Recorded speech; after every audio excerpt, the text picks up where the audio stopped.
environmental diplomacy, focusing on renewable energy technology and regional cooperation. He first joined the Arava Institute, which is where he's based, in 2008 as the founder of the Institute Center for Climate, for Renewable Energy and Energy Conservation. And then from there, he joined the Israeli Ministry of Science, Technology and Space, serving as Vice and Deputy Chief Scientist. So in 2018, Dr. Hamid returned to the Arava Institute, and since 2021, he's the Executive Director at the Institute. I also want to sort of recognize several things that Dr. Hamid has done.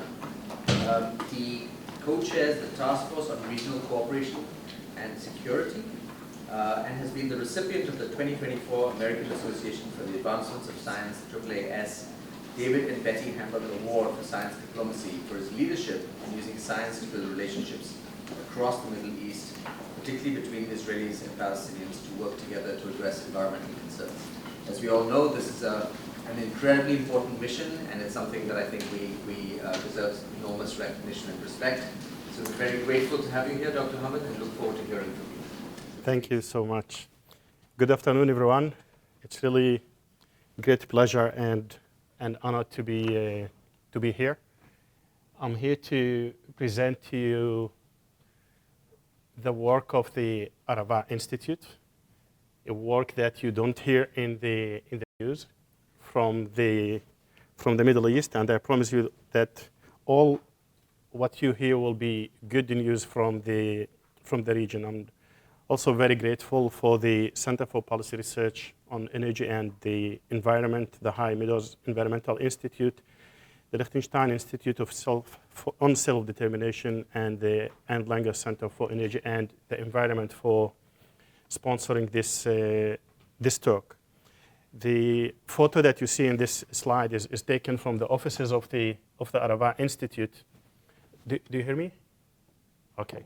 The trees are in Israel, and the mountains, the Dome Mountains, are in Israel. The Arava Institute is located in southern Israel, at the southern tip, where you see the name of the institute. It's 30 miles north the Gulf of Aqaba and Eilat. We are exactly on the border between Israel and Jordan. And our mission is to advance cross-border environmental cooperation in the face of the political conflict. And just to give you a perspective, the surface area of Israel-Palestine is similar to the surface area of New Jersey. So that's the region that we live in.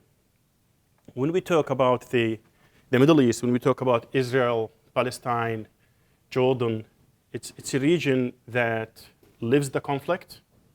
It's a region that's under the threat of climate change, and I'll explain that. And it's a region that shares most of the natural resources that we have at that part of the world.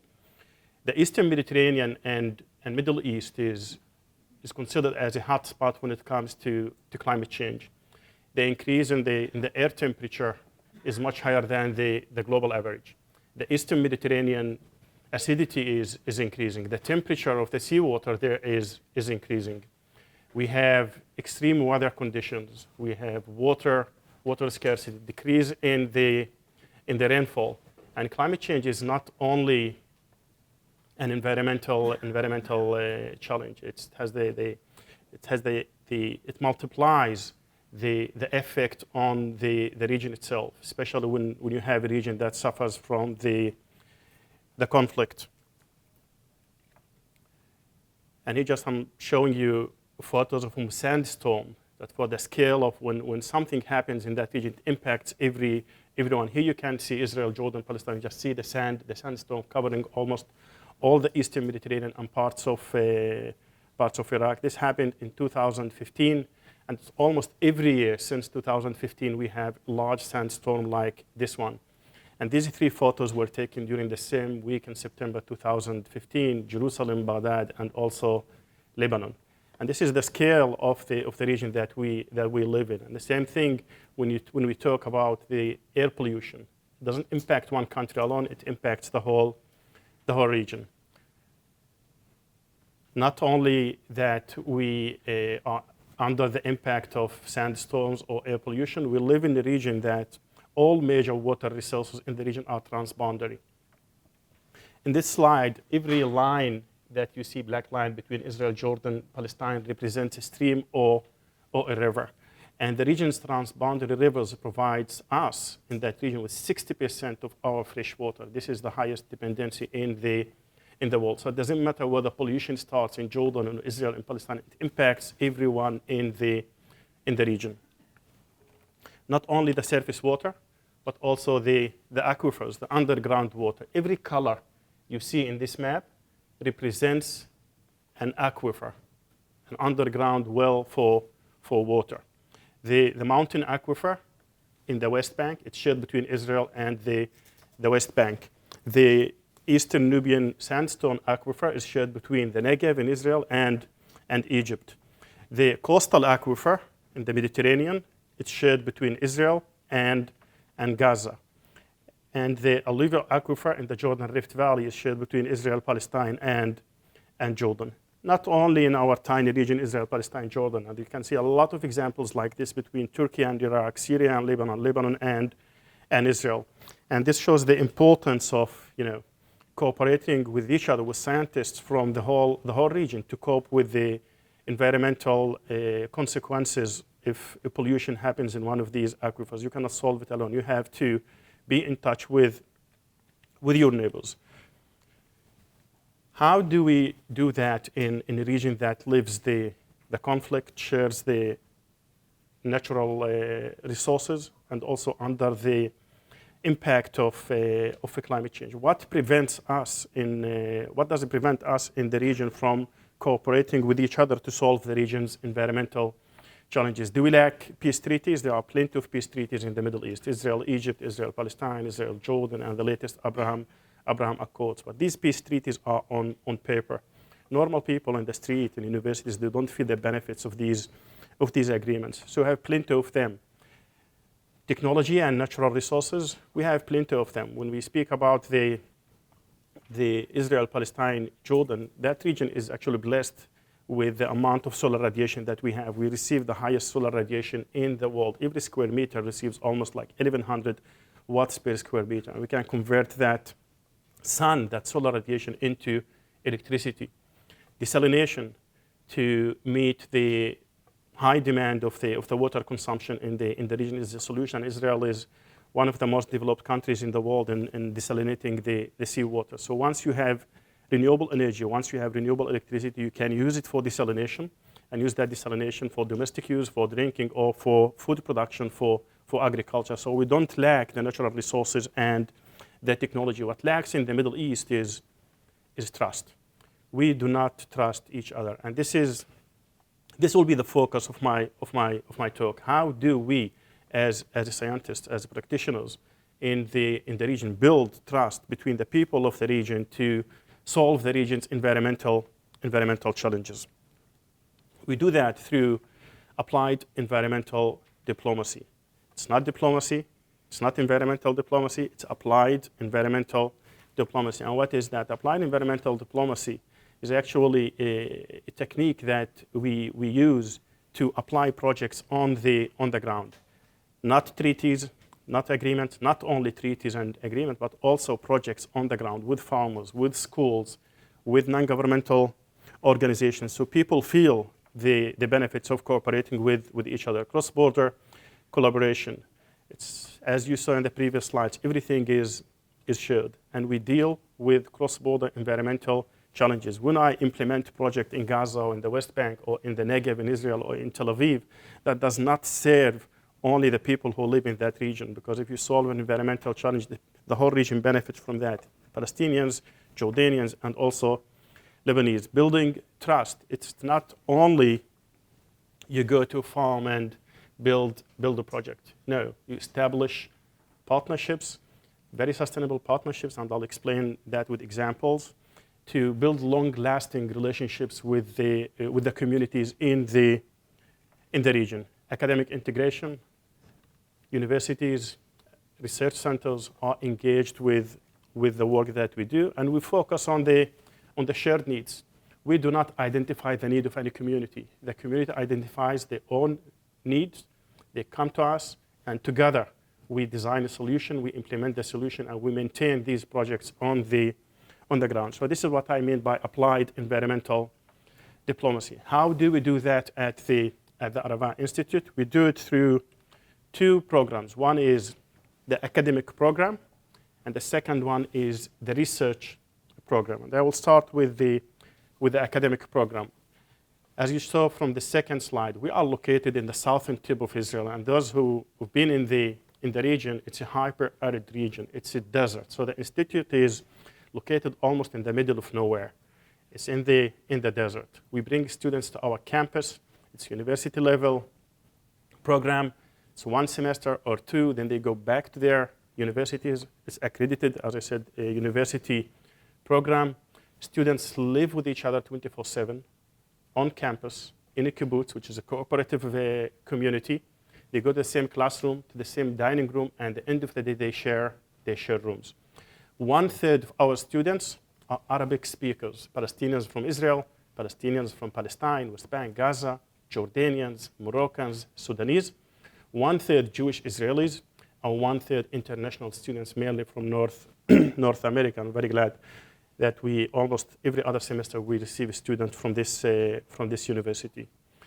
These students live on campus with each other. You know the conflict, and you can imagine putting a Palestinian from Gaza or from the West Bank or refugee camp in the West Bank with an Israeli student who just finished his or her army service in one classroom and ask them to speak about climate and environmental issues while things happening in Gaza or in Tel Aviv or in Jerusalem. To have a healthy academic program, we have what we call the dialogue forum, and I'll explain that. But besides our academic program, we also have our internship program. Interns come to the Arava Institute and they join one of the research centers that we have. And both interns and students join what we call the dialogue forum. It's compulsory for all students.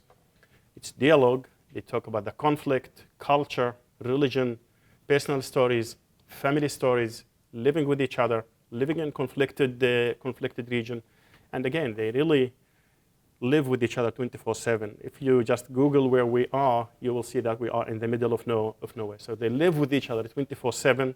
They discuss family stories, personal stories, the conflict, experiences living in Gaza, in the West Bank, serving in the army. We have trips for them in the region. So they live this experience of knowing the other. And through this dialogue, they build understanding. Discussing issues, Palestinians and Israelis, they build that type of understanding. And understanding does not mean that we agree. We disagree, but we understand. And that understanding leads to trust. I have a lot of friends. I disagree with my wife on a lot of things, but I trust her. That's what I mean by the trust. Through this academic program, we give people the opportunity to see the human in the other, to humanize each other. And once that happens, you reach the level of trust that we need at that part of the world. Yes, please. Where is the school located? It's located in southern Israel, in the Arava Valley, in Kibbutz Keturah, almost 30 miles north the Gulf of Aqaba, Eilat. Yeah. The second pillar of this program is our research programs. At the Arava Institute, we have 7 research centers on renewable energy, sustainable agriculture, climate change, political ecology. We have the Jordan-Israel Center for Community Environment and Research, and we have the Center for Transboundary Water Management, Center for Applied Environmental Diplomacy. We are a non-governmental organization, and this gives us the luxury not only to do scientific research, publish papers, write chapters and books, but also allows us to work with communities in the region. Under these centers, we cover the whole spectrum of research, basic research, applied research, research and development. But because our mission is to advance cross-border environmental cooperation, we do a lot of work with the communities in the region. When I use the word region, that means Israel, Palestine, Jordan, even though we have projects all over the world. And now I'll give you examples of these applied environmental diplomacy work that we do. We know that almost like 3.2 billion people lacks and adequate access to high-quality water. 46% of the world is not connected to a sewage network. And this leads into a lot of health and social economical challenges in the rural areas in the world. In Jordan, Palestine, so almost 70% of the rural areas of the villages are not connected to a sewage network. So what happens with the sewage? They have septic tanks, as you see in the photo on the right. It's not very well insulated. The sewage goes into these tanks, and it infiltrates into the aquifer, pollutes the aquifer that we drink from. And as you saw from the transponded aquifers that we have, every single aquifer is shared. So the pollution doesn't stay in the Palestinian village or in the Negev in Israel. It impacts everyone. So we at the Arava Institute developed a technology. It's an off-grid wastewater treatment and reuse. It's called Laguna Innovation. This system runs on solar energy. It uses algae and bacteria to convert the wastewater into water with high quality for irrigation. Does not produce smell, does not produce sludge, does not produce any noise, and it runs on solar energy. It is off-grid decentralized wastewater treatment system. Off-grid does not mean that it's a low-tech, it's a high-tech. I can control the system from my cell phone. I can see the results of the water quality from my cell phone. This is one of the technologies that we developed. Where do we install these technologies? Almost in every village in the West Bank where it is needed. This is a school in the northern West Bank in Nablus. For those who know the region, this system serves a school, a Palestinian school. It treats the wastewater of the school, and the recycled water is used by the farmers in the village. Our region suffers from the lack of water, the scarcity of water. So any single drop of water that you can recycle and give the farmers, you contribute to the stability of the region. You keep these people doing farming. You prevent migration from one place to another. And when I say we, it's not Tareq, who's a Palestinian Israeli. No, the team who goes and implement these projects are a team that is an Israeli Jewish. After October 7th, you don't hear these things, that Palestinians and Israelis are cooperating on environmental technologies during this very horrible time. So this is the Palestinian and the Israeli team in the school. Also, we implemented a similar project in the Negev, which is like the southern triangle of Israel. It's an area where hundreds of thousands of Bedouins, nomad people, live in that region, in unrecognized villages, in the villages that are not connected to any kind of infrastructure, no electricity, no water, no wastewater treatment. And this system was installed in a school that serves more than 1,500 students. And the recycled water is used for a garden in the school. Again, this is a technology that is off-grid. The electricity is generated using solar energy. It's modular. It's scalable. I can connect more than one system to serve a village. I can use a small system to serve a home. I can enlarge the system to serve a university. So this system is modular and scalable. Not only in our region, we also installed it in Peru, in South Africa, in Guatemala. And one of the projects that I like that are related to this off-grid wastewater treatment plant, we installed it in the Arab Development Society. The Arab Development Society is a non-governmental organization in Jericho, in the Jordan Valley. They have a dairy farm, almost 400, 500 cows, and they have a dairy factory. So the wastewater of the dairy factory and the wastewater of the cow farm is treated by this technology, by a Laguna. The recycled water is used to grow feed for the cows. The organic waste, before it goes into the wastewater treatment plant, it passes through a biodigester to produce biogas, and the biogas is used in the dairy factory to reduce their energy consumption. So this is a great example of a circular economy. Almost zero waste. All organic waste is converted into biogas. all wastewater is recycled for agriculture, and the agriculture is used as food for the cows. So it saves a lot of energy, it produces food and recycles the water. We also, in the Middle East, as I said in the previous slides, we suffer from the water scarcity. And not only that, we suffer from the increased salinity of the soil, which is the decreased quality or the fertility of the soil. When you do not have enough rain, when you do not have enough water, you overpump from the aquifer. And overpumping from the aquifer increases the salinity of the aquifer.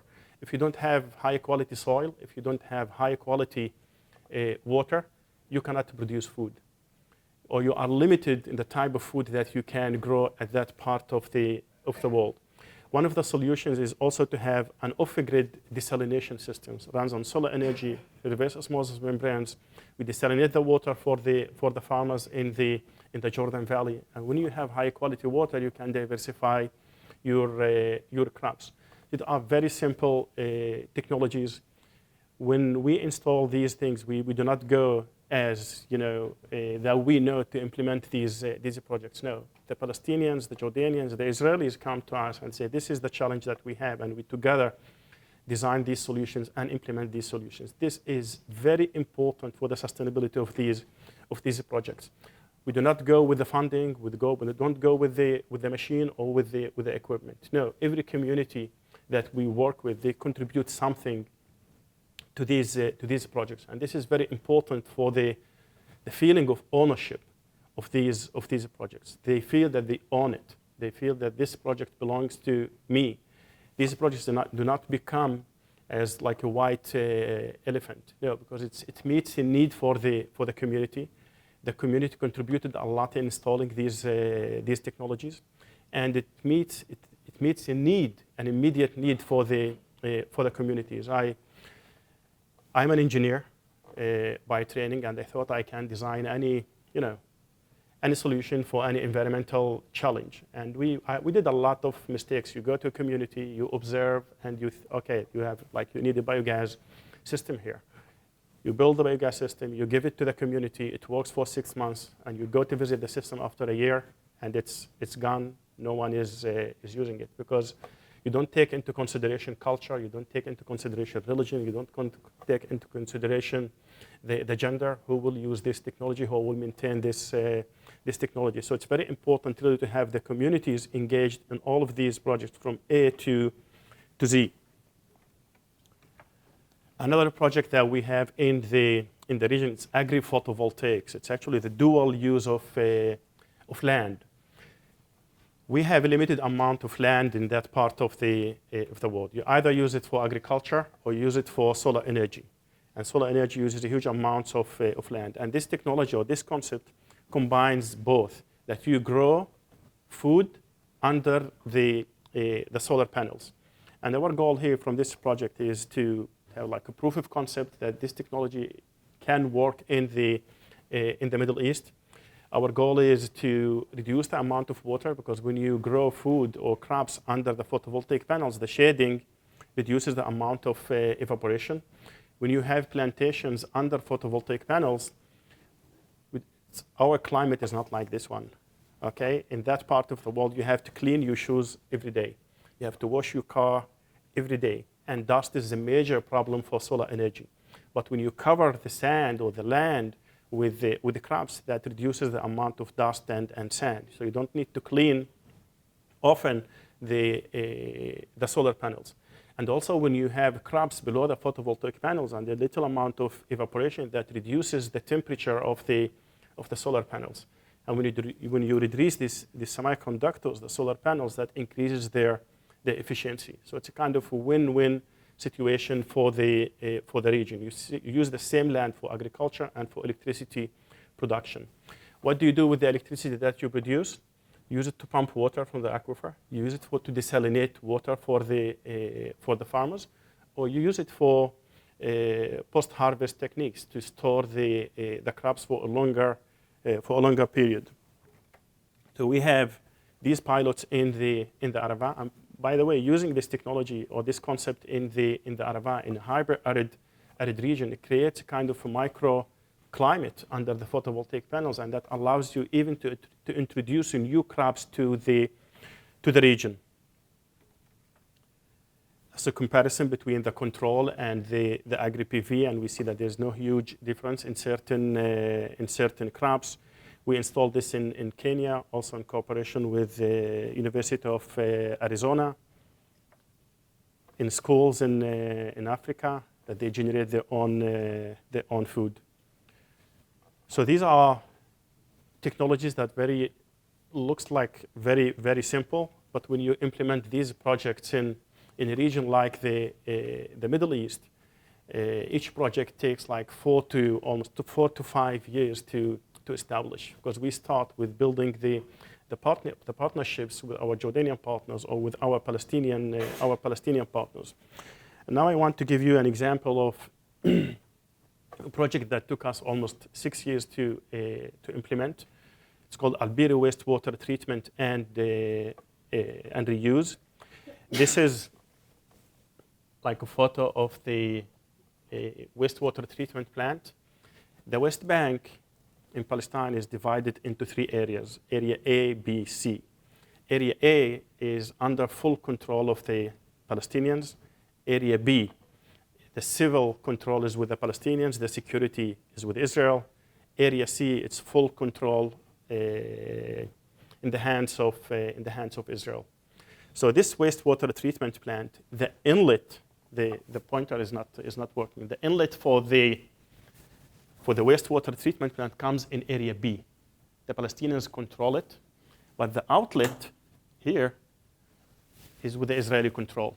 So the Palestinians control the inlet, but don't control the outlet. And the Palestinians are in need for the treated wastewater. They need that for agricultural activities. The wastewater treatment plant that you saw is here. Treats the wastewater for Ramallah and Al-Biri. The treated wastewater flows in the valley.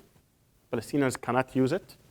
Continues to flow to this area here, but it mixes with untreated wastewater that comes from Jerusalem. This area here, you see this line here.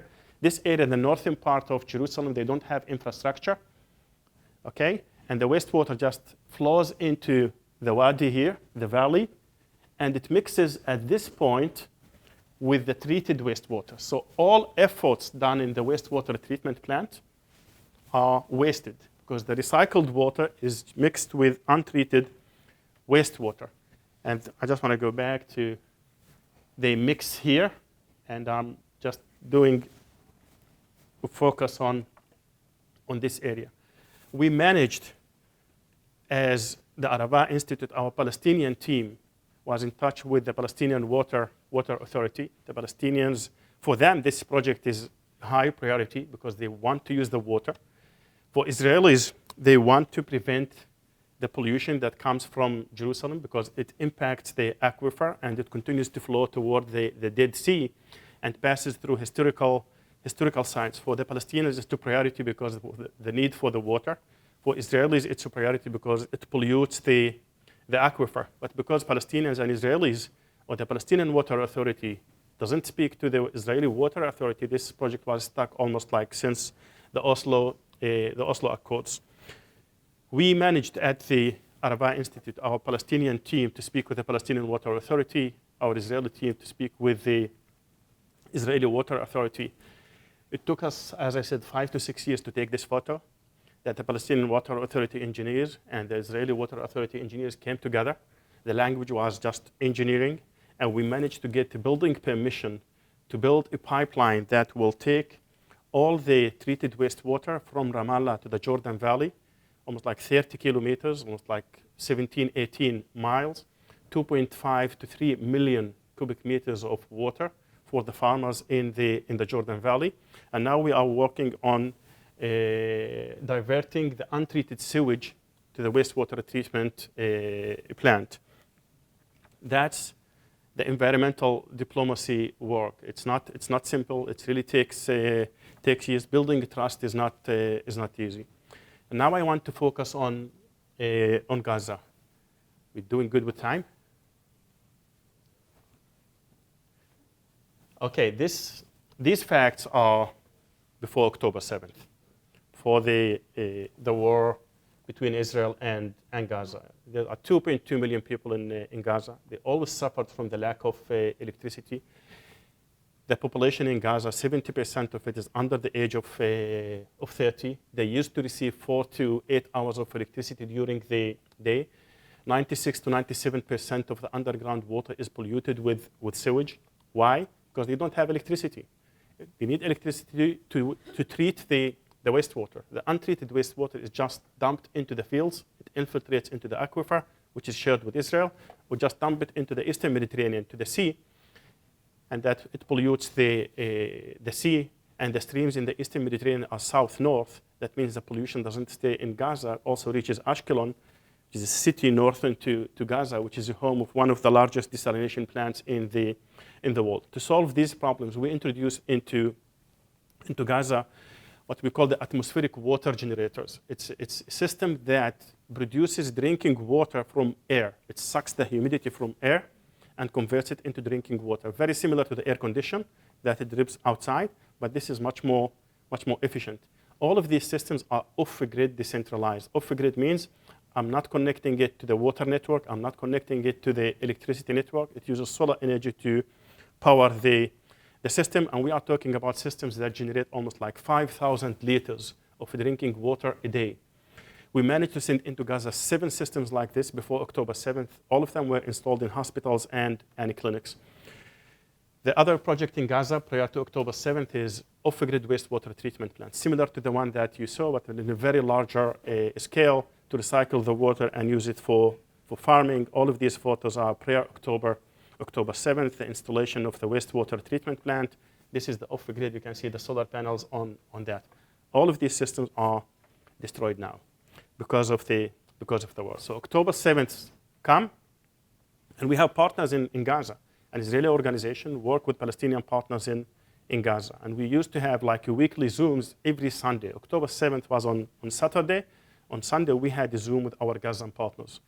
And we were like, what to do? Shall we continue working with each other? Shall we stop? And they said, no, we have to continue working with each other. So in the first few months, we focused on solidarity, empathy, Zooms just to make sure that they are safe. They want to make sure that we are safe. And after like 3 months on January, February 2024, they came to us and said, look, this war doesn't seem that will end very, very soon. People are now moving. Homes are gone, and people will continue living in tents for years. And we have to do something. And we established this initiative that we call Jumpstarting Hope in Gaza. It's a coalition of many organizations, include our Palestinian partners, the Move for Community Development, the Arava Institute, Duke University, and other non-governmental organizations in the region. And the goal of this initiative is actually to meet the needs for the Gazans: electricity, water, wash, food for the people who are displaced in Gaza. Why do we prefer to work with non-governmental organizations? Because we work more quickly. We are connected to the ground. We know the communities. We run capacity building and training programs together, and they can identify the needs and the points for the needs in Gaza much faster than the governments or the army. And we decided with our Gazan partners to establish what we call green sustainable shelters, to have Gazans live in these shelters that are located in Al-Mawasi area, which is designated as a safe area, very close to the Eastern Mediterranean. And actually, now the people who are displaced from the northern part of Gaza are going down to Al-Mawasi. We managed to build four shelters that serve 12,000 people. We are building more now to meet the needs for the people who are coming from the north. And the goal is to have like these community centers, to build really a community that has a communal kitchen, have a school, and have the systems that I showed to you, the water gen, the the off-grid wastewater treatment system to provide people with the electricity, with the water, and the wastewater that they need. And these shelters are run by our Palestinian partners in Gaza with the support of the Arava Institute. So again, it's a center, it's a community. We know the people who live there.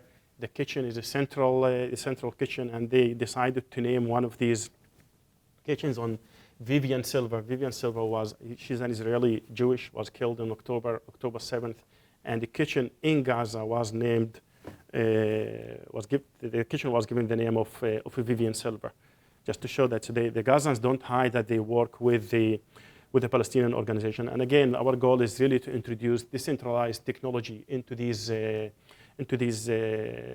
shelters, the off-grid wastewater treatment that I explained to you to recycle the water. Drinking needs is with the same concept with the water gen that sucks the humidity from air. Gaza is on the shore, the humidity is very high, and these systems work very nicely in Gaza. Building needs. We work with a Gazan organization that's called the Green Cake, that they can convert the building rubble into building blocks. We're also working with a lot of organizations and universities in the region really to build an island in Gaza using this rubble, and this island can serve as an airport or port for the Gaza once this horrible war ends. Energy needs. Only with solar energy. Rebuilding Gaza, as I said, will take years, but rebuilding the infrastructure for water, electricity, and sewage will take years, but people will need electricity, will need water, will need wastewater. So with our Gazan partners, and they have a lot of expertise on using solar energy because they used to the scarcity of electricity before the war.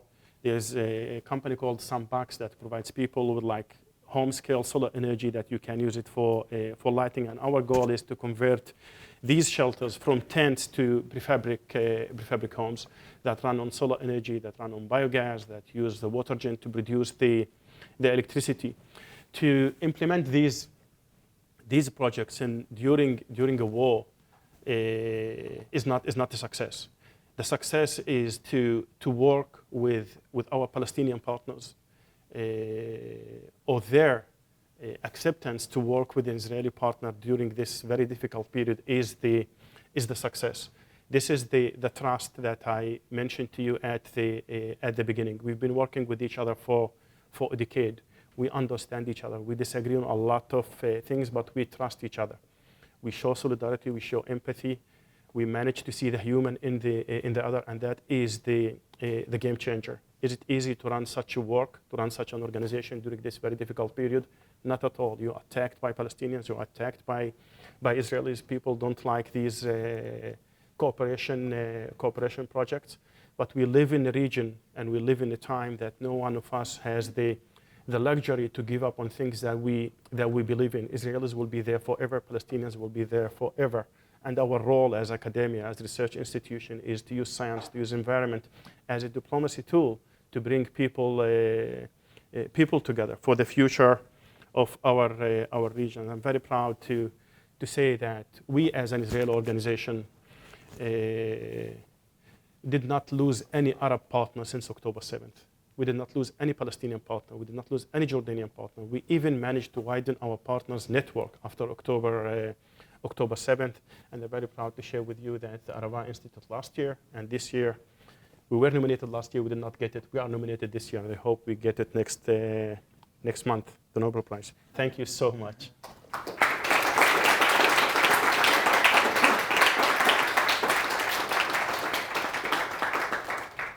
Thank you so very much, Dr. Mohammed. That was just an amazing talk. I mean, not just because of the inspirational outcomes, but as you emphasized yourself, the process through which you go about your work, which really emphasizes the building of trust and keeping communication channels open between Israelis and Palestinians and others in the region where this incredibly important time. So I think it's really been inspirational for me personally, and I'm sure that's true of many in the group.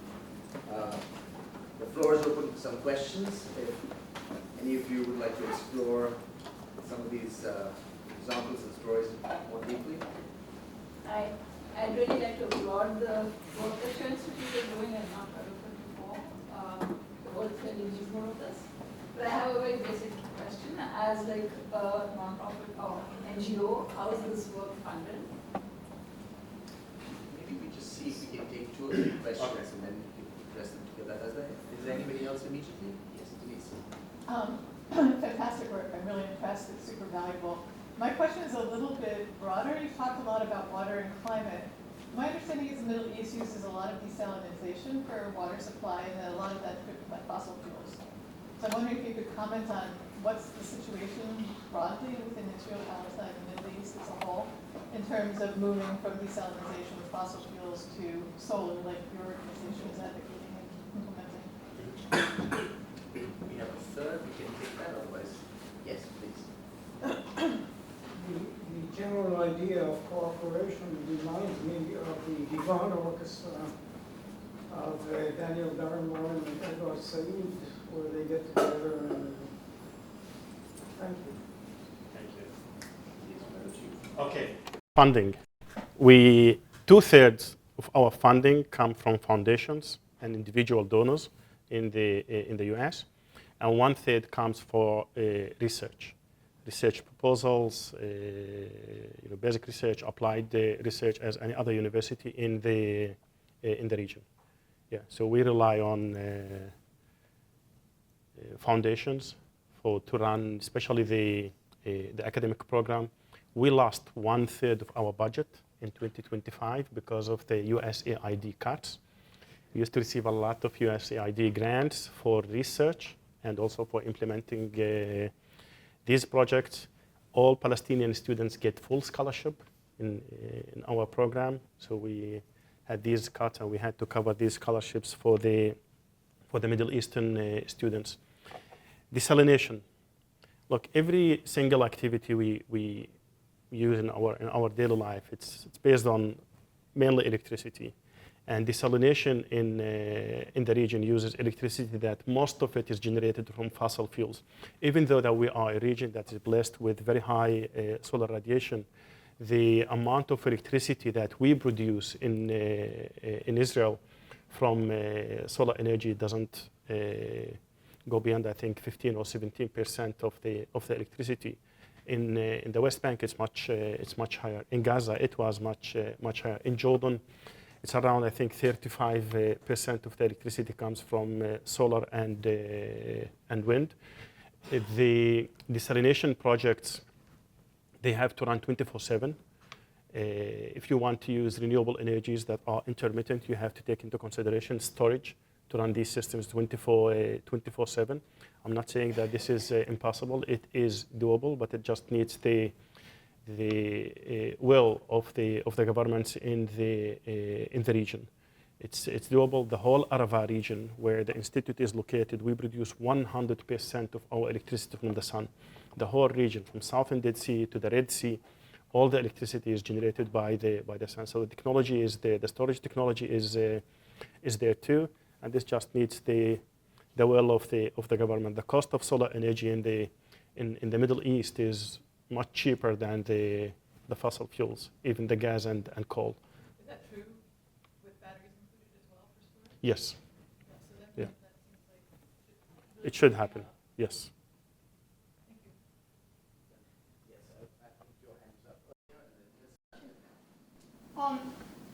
Like you said, the treaties obviously on paper and communities don't feel the impacts of the treaties, but there's still often, especially with like transboundary waters, a big point of geopolitical tension within governments.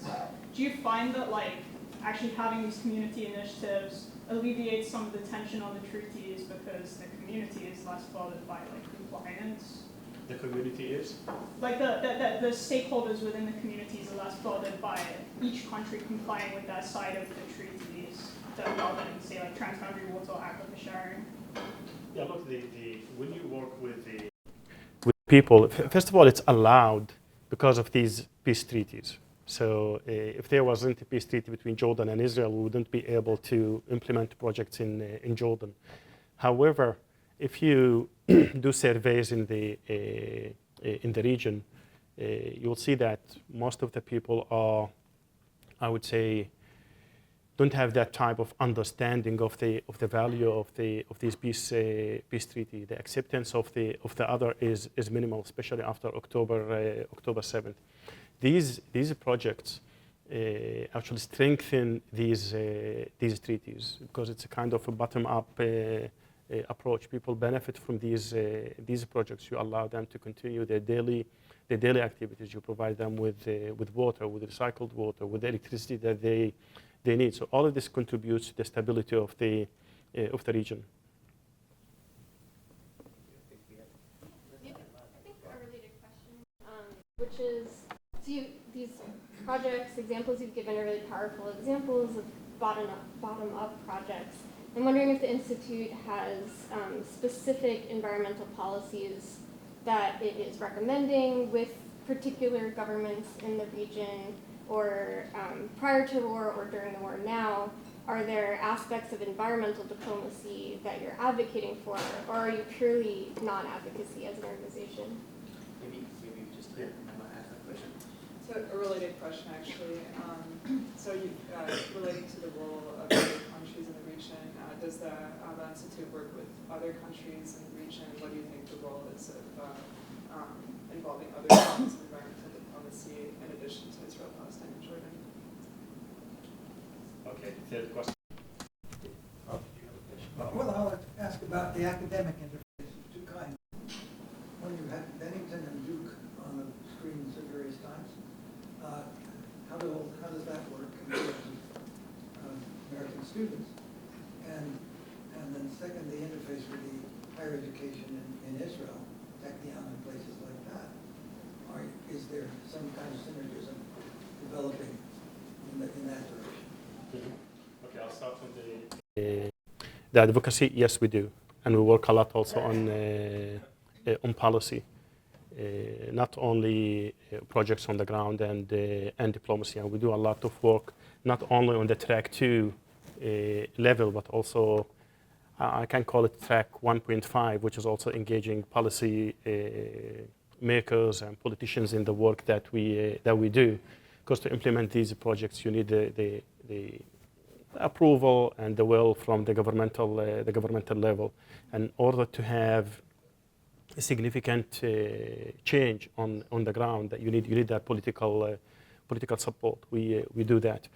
The question about other countries, Emma, yes, we do work with countries in the region, even with countries that do not have peace treaty with Israel. And thanks to the Malta Conferences Foundation, which is a foundation that brings scientists from the Middle East together every other year. Iranians, Israelis, Jordanians, Palestinians, Moroccans. We come for a week and we discuss scientific issues. And through this conference, we managed to establish these connections with Syrian, with Lebanese researchers that we cooperate on certain projects below the radar. Pure scientific projects. We have a lot of projects now with Morocco. We're trying also with Egypt. Regarding your question about the universities, our academic program is accredited by Ben Gurion University of the Negev and Bennington College in the US. Students who come to the Arava Institute, we do not grant a degree. Students come study abroad 1 semester. They spend 1 semester or 2 semesters, then they come back to the US or go back to the universities in Israel and Jordan. And at the end of the semester, they get transcript from BGU or from Bennington College. Why do we need 2 universities? Some Palestinians and Jordanians don't want transcript from Israel because they cannot use it back home. So we provide them with the transcript from Bennington College. Relationships with universities in Israel. In most of the projects that I mentioned here, we have researchers from Ben Gurion University, from Haifa University, from the Technion, from the Hebrew University, and we do a lot of scientific projects with the universities in Israel. Yeah. Thank you. Kelly? Yes, please. I was really excited to hear that you spend a lot of time thinking about the project that you're doing in a particular place and making sure that the structures are in place to support that project locally. And so I wonder if you could talk a little bit about, first of all, how you select which locations you have for your projects, and also what the follow-up looks like. Are you training people to kind of maintain the systems once they're built, and how often do you check in afterwards? Okay, when it comes to Israel, we select the projects. When it comes to Palestine, Jordan, Morocco, our Palestinian partners come to us and say, this is the location, this is the challenge, and we work together to implement these projects. In most of these projects, the graduates of the Arava Institute, the alumni of the Arava Institute are involved in these projects. We do a lot of capacity building and training programs. We have a department at the Arava Institute that runs training programs on water, energy, food nexus. So these training also take place in the communities that we implement these projects. How often do we go there? These projects run all the time, because collecting data from these systems is very important to us. Not only technical data, but also social data around these projects. We start with one project, and you see a lot of other communities that they have similar challenges, and they come to you and they ask for more of these projects, even if they are small scale or large scale projects.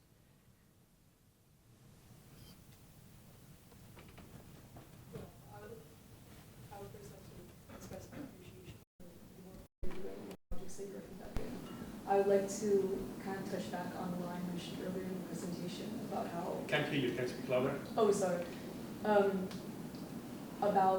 would like to ask a question specifically in regard to the development of projects and how you say you really try to engage like a sense of contributions from the local community for a shared sense of ownership, that they are involved in the project.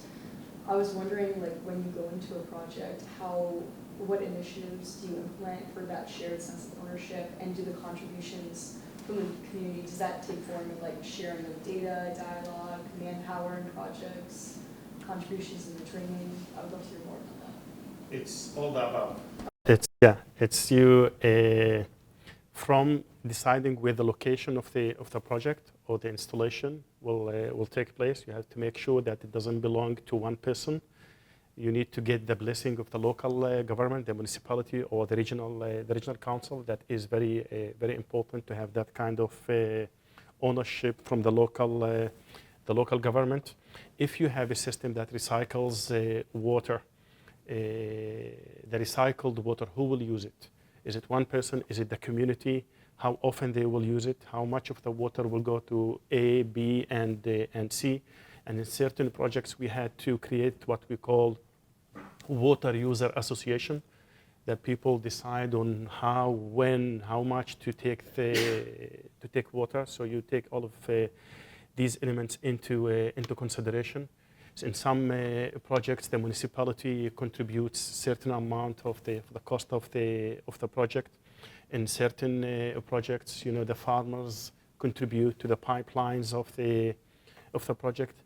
That probably seems, even if it's a small amount of money or small contribution, once you contribute, you feel belongings. You feel that project is mine, and that's really the secret for the sustainability of the project. They feel that this project belongs to us. A lot of elements that you have to take into consideration. We ran a program that we started actually with very old women, like the grandmas of the community, because the culture of that community was, if the grandma decides yes, everything happens, especially in the Bedouin community. So we had to bring these elderly women to the program, to our program, to talk about environment, the importance. They came, they saw the campus, they saw our parks, they saw our projects, and with their blessings, they will send the young woman to the program. So there are a lot of elements you have to take into consideration. I'm not the expert in all of these elements, but our partners know. They tell us the cultural aspects, the religious aspects, the gender, everything. You need to be aware of all the details of the project. Yeah. I might give myself the last question. I'm very curious to ask if there's nobody waiting. I know it must be impossible to even contemplate now, but at some point, hopefully, there'll be a conversation about rebuilding. And is that something you'll have started talking about? I know right now it must be very much reactive. You said the green shelters and providing water and so on and so forth. But down the road, if there is a, hopefully there will be an opportunity to think about rebuilding and building on Denise's question as well, thinking about, for example, the scope for renewable energy to be the dominant form of energy. And I'm thinking here of Pakistan post the floods, where they have essentially rebuilt energy systems very, very fast around renewable. Is that sort of conversation, is there any scope for that? Or is it just too early? Is that something you want to start thinking about? No, it's not too early. See a lot of ideas from governments, from think tanks, but these are ideas and projects that are not engaging Palestinians in them. They are talking about rebuilding Palestine, rebuilding Gaza without having the Palestinian opinion, and this is related also to your question. These projects will not succeed. Will not succeed because the Palestinians need to decide what to do after October 7th. There are some Palestinian ideas, but again, rebuilding Gaza will take years. And people cannot continue living in tents without water, without electricity. We, with our Palestinian partners, have a recovery plan for Gaza that involves wastewater treatment plants in the north, in the south, in the middle, that run on solar energy. The plan also includes huge solar fields in Sinai, outside Gaza, to provide Gaza with the electricity that they need. There are grid line today between the Egyptian Rafah and the Palestinian Rafah, which is in the south. But again, any plan to succeed, you have to engage the Palestinians in that plan. I think so. It's certainly consistent with everything you've been telling us all the way through, and emphasis on this being a shared project of communication and being owned by the people who live there. So thank you once again for this really Thank